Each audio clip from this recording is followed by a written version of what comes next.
Hey there, crew. So today, we're going to do something a little different. We're going to review my old writing.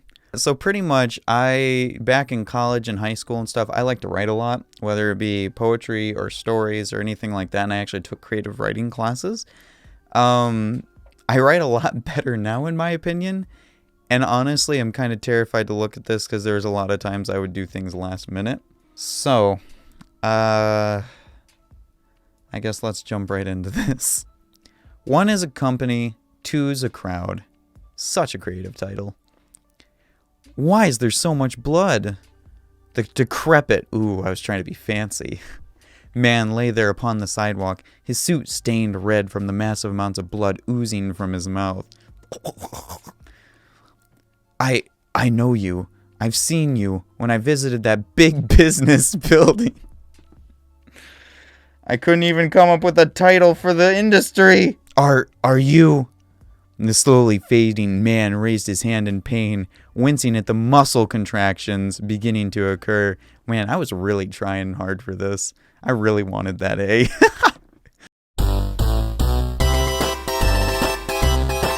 The young boy, powerless to the enclosing grasp of death on the man's life, sat paralyzed. He was too young to own a phone, nor could he call for help even if he so desired. Red was beginning to overtake the gray. The moon reflected softly from the pool, streetlights unable to compete with its radiance. Don't I mean its, like, opaqueness? Like, it Gosh. A faint whisper escaped his mouth. There's... Help? Someone, please. I don't know what to do and there's so much blood. So I'm going to the kid's perspective now, apparently. Out of the corner of his eye, a hooded figure lay against an alleyway wall across the street. Struggling to gain his balance, the boy scuttled over to the motionless man. Sir, can you help me? The man over there, he's dying. Let's fix that. Actually, I should just... He's dead. He's dead. There we go. I don't know what to do. I don't know. Tears streamed down his face, splashing to the pavement with each attempt at words. The man did not move, unconscious due to the needles that lay near the bottles scattered about. Don't do drugs, kids.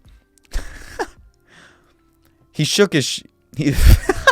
I can't take myself serious. Like, it's so cringy writing. It's not even like, it's so over the top. Like, I thought back during this time I was a good writer, by the way. I wasn't. He was alone, buildings encasing the sky and environment around him. And why would the buildings be encasing the environment? That makes no sense. And the environment. It still makes no sense. Everything was becoming hazy, but what could he do? The day started as any other. Little Jeremy readying himself for yet another venture out upon the wild streets of the city. His father had already left for work, meaning he had to be ready on his own. Even if the city never changed and was always consistently busy, this did not stop Jeremy from finding new places to explore and find wonder in. Uncertain why, he had to be dressed nicely for today. Something pulled and nagged at his mind, a memory that was simply out of reach. Appeasing it, he dressed as formally as he could, remembering the advice his father used to tell him. Now remember this, Jeremy. You want to dress nice, but never too nice. If you do, people will think you're arrogant and full of yourself. Recalling the steps to complete the knot of his tie, Jeremy finished by pulling on his gray jacket. It used to be his father's when he was younger, but he allowed Jeremy to have it. William Finch, his father, was a successful businessman within his industry of pharmaceutics. He had even told Jeremy that when he was older, he would pass the... when he was older... Oh my gosh. He even had told Jeremy that when he was older, he would pass the leadership position down to his son so that he could continue the Finch legacy. He was unsure how he felt towards this offer, but he was certain that he would make his father proud.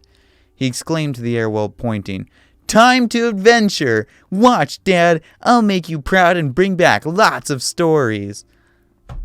What is this? Traveling the streets, he was to explore the office today to obtain a better understanding of the type of work that his father does day to day.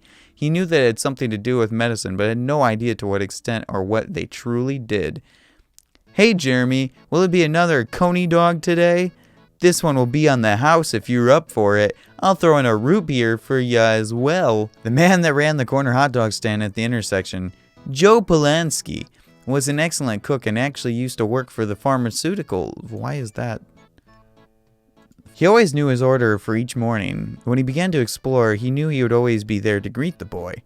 Of course, and make it a foot long if you can. I'm starving already. Shall do, shall do.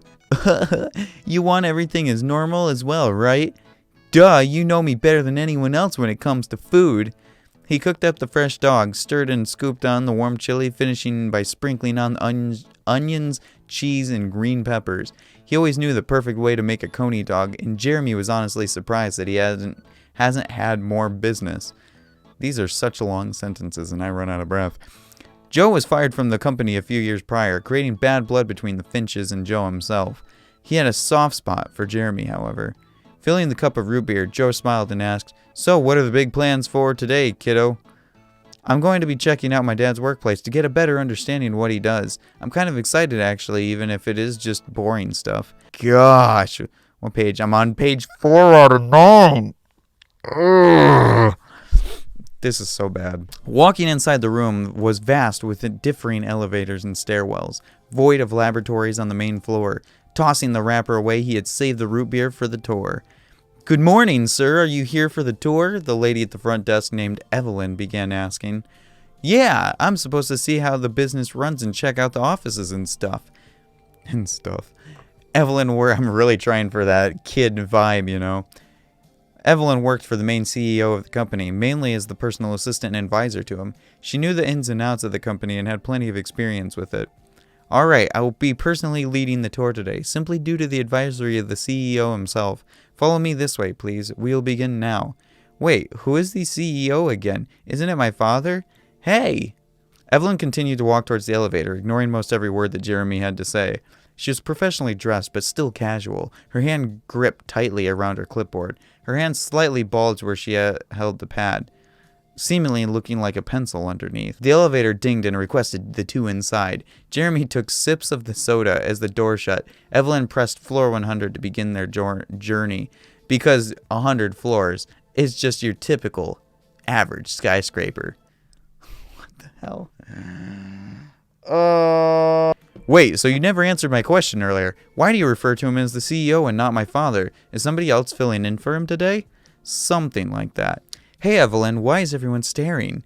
You'll see shortly, and I hope you won't be mad, Mr. Finch.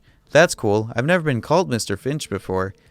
He totally ignores the whole point. The office at the end of the hall was bigger than most all others, showing its status and rank among the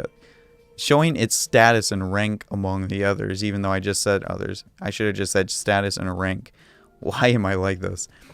Evelyn ushered him in, tension beginning to develop on her face. That was kind of a cool sentence, actually. She took the drink from him before allowing him entrance, warning him that it could spill on the fresh carpets. Why is there carpets on the floor? Whatever. The office was huge, sporting a massive television, clear view outside at all the other skyscrapers, couches, large desks, and plenty of technology. Something in particular caught the eye of Jeremy, however. The name machined into the plate on the desk before him. I should have engraved, not machined.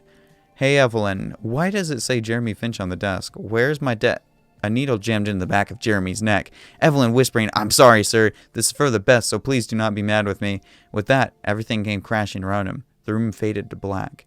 Awoke from his short-term slumber.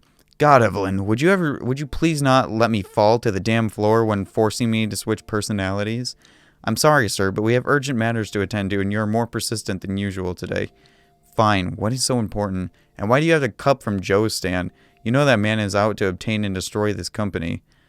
That is one of the matters I was to talk to you about, sir. You had it before you came in, and I was uncertain why you had it as well. I've been researching and watching your child self. Ooh. And he has by far befriended that man. That's preposterous. Ooh, trying to use cool words there. He would know better than to trust a stranger who was especially fired from this company years ago. No, sir, he does not have memory from that age range. That means he does not know the man left nor does he think he threatens this company. Did the drink taste funny to you whatsoever?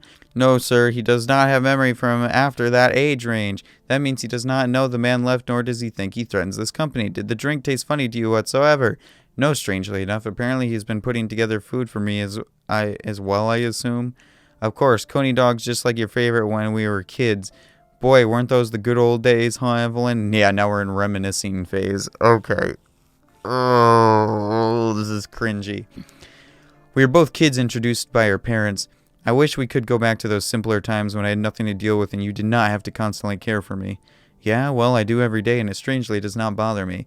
Just do me a favor. Be more careful. Or be careful. I care for you, you know? I know, Evelyn. Now, let's go to work before the company fails and we both lose our jobs, even though you own the company. How does that make sense?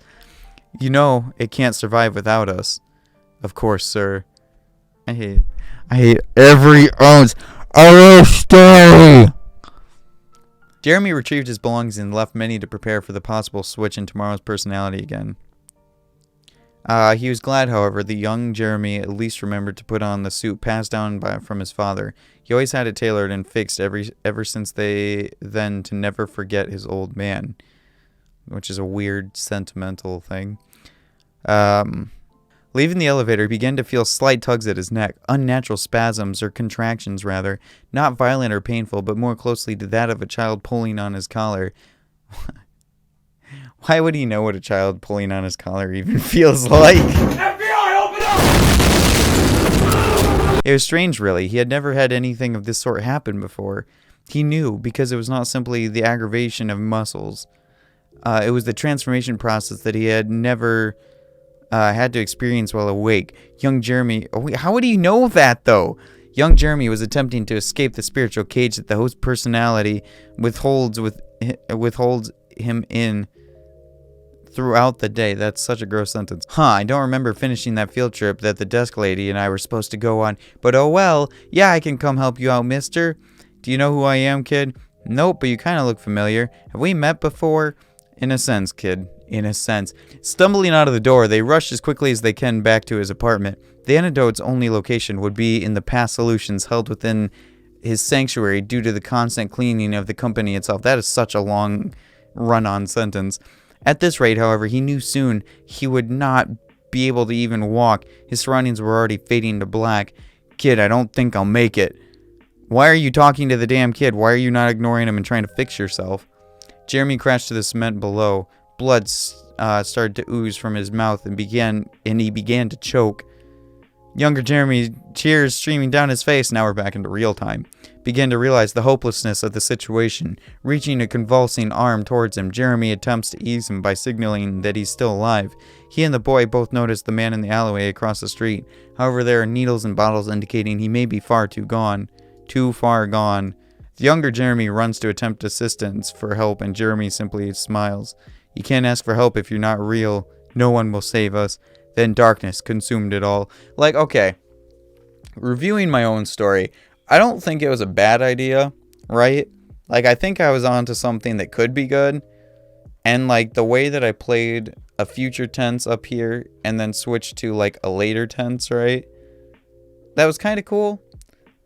But it's really bad writing. Like, this whole thing is just kind of bad writing, you know? Like, it just isn't good.